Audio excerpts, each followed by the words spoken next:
Welcome to Crusade for Freedom. In part 2 of this series, we demonstrated that Russia had embraced and adopted a lot of Dewey's educational methods. Dewey specialized in pedagogy, which is the teaching of children, and the Russians found that indispensable in their teaching or indoctrination methods, especially considering that from 1918 to 1921, a 3-year period, 7 million people have been killed, which resulted in a very large amount of orphan children. And the Bolshevik state took those children, fed them, clothed them, and indoctrinated them, and considered that very important to the cultural revolution that they were pushing. Dewey had toured what's called Potemkin villages, and these were villages that the Soviet state had set up to look like a perfectly functioning, running community that was successful and provided all of the needs for the citizens, and everyone was happy. Many of the people there were actors performing for the benefit of Stalin and convincing the visiting academics from America and other countries that their new state was a success and they would go back to where they came from because they wanted to be formally recognized by the U.S. State Department. In part 3 of this series, we're going to talk about the religious persecution that was conducted by the Bolsheviks, the confiscation of religious artifacts, their wealth, and the murder of priests and anyone that followed these religions. They were either sent to the Gulag, re-educated, or if they couldn't be indoctrinated and re-educated, they were often killed. Dewey rationalized the torture, humiliation, and murder of the people in the Soviet Union that resisted this revolution. He ultimately came back to the U.S. after touring Russia and advocated for the recognition of the new Russian state to our State Department, and they were formally recognized.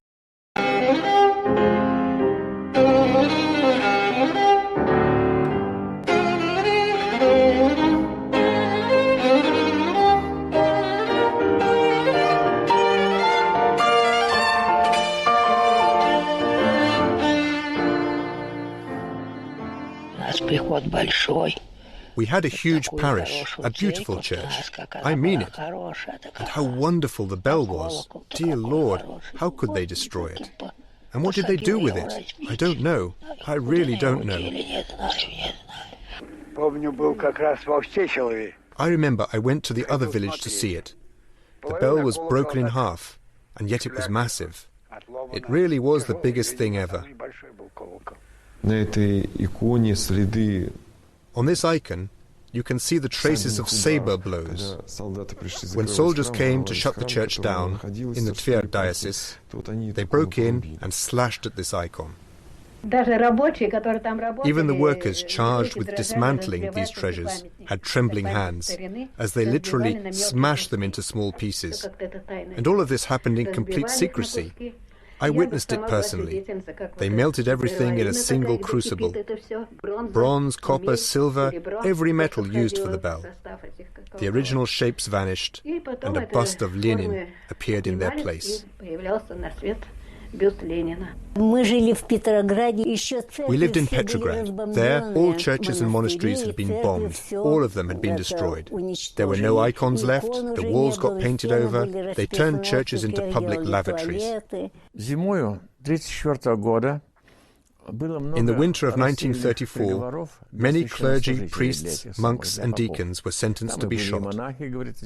They also came for the parish elders and just ordinary parishioners. The cold was awful. Digging graves was very hard. The ice was 2.5 meters thick. So the powers that be gave the order to drown them in the Irtysh River.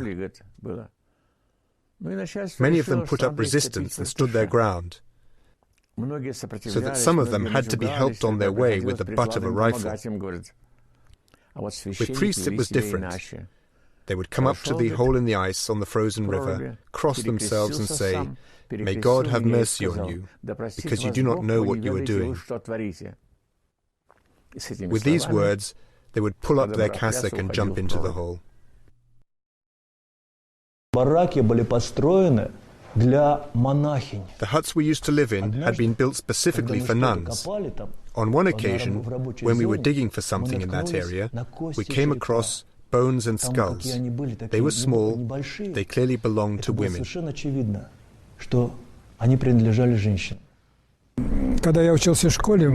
When I was in 8th grade at school, one day I saw two people sitting in the headmaster's office, and they were talking about me.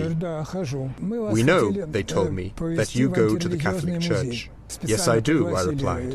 "We want to take you to the anti-religious museum." They hired a guide to walk me around the various relics, bones and instruments of torture in the museum. After 3 days they came back, and then again. They took me there 3 times and forbade me to tell anything to my parents. Я регулярно посещал храмы. Нас так образовалось там. We attended church regularly. We were a group of 3 or 4 people. We kept on going until they found us out and arrested us.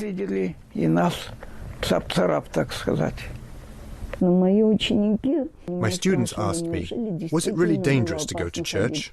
Yes, very much so. Once when I decided to go to the Feast of the Epiphany, I made arrangements in case I would not return, because I was sure that the following day, or maybe that same day, I would be sent to Siberia. That was our state of mind going to church. Вы смотрите, все было уничтожено, практически все храмы, все духовные школы. Everything had been destroyed, almost all churches, every religious school, and yet the Church of Christ rose again from its own ashes, and it will always do so. This does not occur through human effort, and it will always be so. Even if there was nothing left to build on, God will recreate His church again, even out of rubble.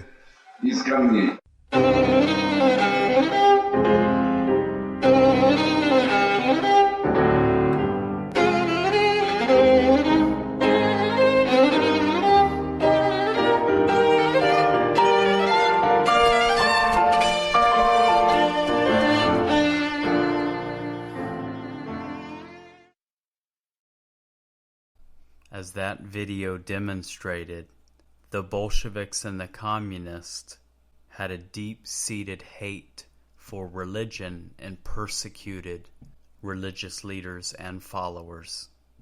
Dewey went so far as to celebrate the confiscation of Russian priceless religious artifacts and paintings as wonderful restoration projects done with meticulous care by the nation's academic establishment. Experts and antiquarians, scholars of history, and chemists. But we know that the images of Christ, the Blessed Virgin, the angels and saints were a threat to the transformation of human nature that the Bolsheviks sought via totalitarian communism, and of which Christianity was a formidable foe. It would take nearly 70 years before the icons would again see the light of day. Even Mikhail Gorbachev acknowledged that the Bolsheviks waged an all-out war on religion. Even after the Civil War had ended, noted Gorbachev, in a time of peace, they had continued to tear down churches, arrest clergymen. This was no longer understandable or justifiable. Quote, "Atheism took rather savage forms in our country at the time." Gorbachev was describing what was going on before, during, and after Dewey's visit. Dewey finished his third New Republic article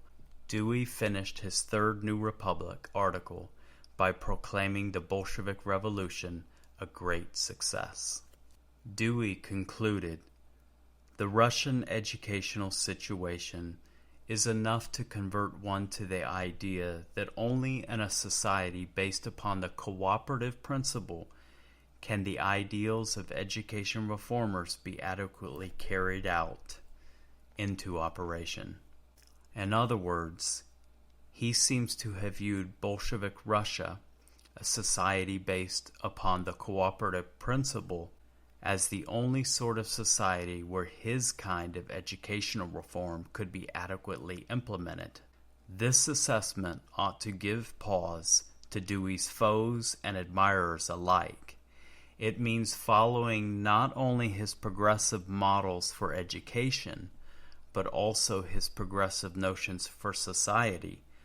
Both education and society must be reshaped. In Dewey's reports on Soviet education, he frequently used the terms democracy and democratic.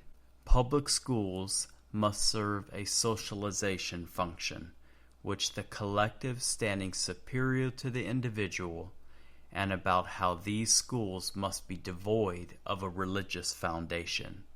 Dewey was especially impressed with how the Bolshevik regime seemed so willing to pursue reform and progress. Shatsky, a friend Dewey had made in Russia during his visit, who stated that he found his advice and even his criticisms welcomed by the open-minded, tolerant men who guided this new Russia. Several years after Dewey's dispatch for the new republic, these open-minded, tolerant men would purge Shatsky in the rampage of the Great Purge. In 1934, he became one of the first placed before the firing squad. It cannot be argued that Dewey was unaware of the brutality of the Soviet state. He frequently acknowledged Moscow's strong-arm tactics, only to dismiss or rationalize them. The Soviets' excessive espionage and police restrictions, which he asserted without providing any evidence, had nothing to do with the stability of the Bolshevik regime.